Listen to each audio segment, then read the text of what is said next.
Bonjour, je m'appelle Stéphane Van Rett et je représente Kentoken. Kentoken a été fondé en 2013, c'est un mot pseudo-japonais qu'on a inventé à partir de deux verbes, ken et kan, qui sont en fait les deux mots qui traduisent regarder. Ken c'est regarder vers l'extérieur et kan c'est regarder vers l'intérieur. Donc c'est ce double regard, ou ce regard un peu décalé, qui nous intéressait. Alors Kentoken se consacre principalement à la littérature étrangère, parce que la littérature francophone est déjà bien assez représentée par quantité de maisons d'édition tout à fait compétentes. Et donc, comme on est basé à Bruxelles, on s'intéresse à tous les pays qui sont un peu délaissés, parce que aux extrêmes du territoire.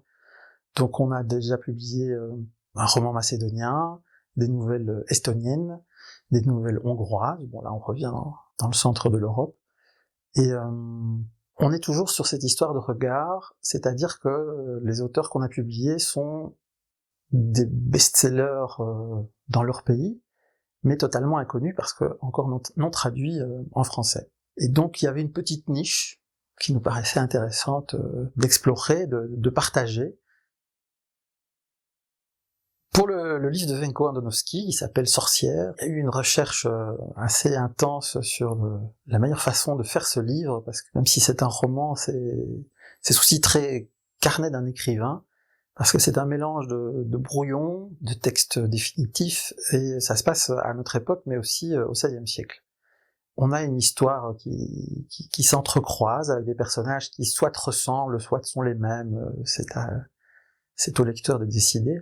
Même si le titre, on a choisi d'appeler ça Sorcière avec un point exclamatif, c'est-à-dire un point d'exclamation et en même temps un point d'interrogation. Le mot original en macédonien, Veštitsa, ne désigne pas la sorcière de notre imaginaire francophone ou la witch anglaise. Il y a aussi une notion donc très féminine, mais de maternité, de femmes de décision, et donc il fallait parvenir à rendre un petit peu de ce mystère, de ce côté cahier d'écrivain.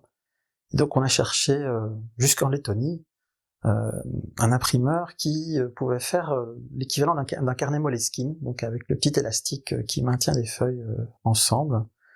Au niveau de la mise en page aussi, on s'est inspiré de manuscrits du XVIe siècle au niveau des marges et de la façon dont les choses étaient connectées entre elles, des polices de caractères différentes, mais sans que ça fasse trop de bazar non plus. C'est important que l'objet soit quelque chose de beau, quelque chose d'agréable à toucher.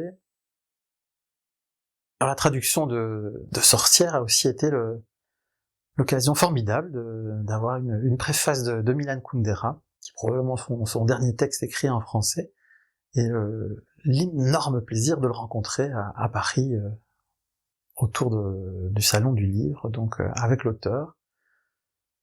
Une après-midi extraordinaire dans son appartement tapissé des traductions de ses livres, et une grande fierté pour une petite maison d'édition belge d'avoir ce parrainage assez formidable.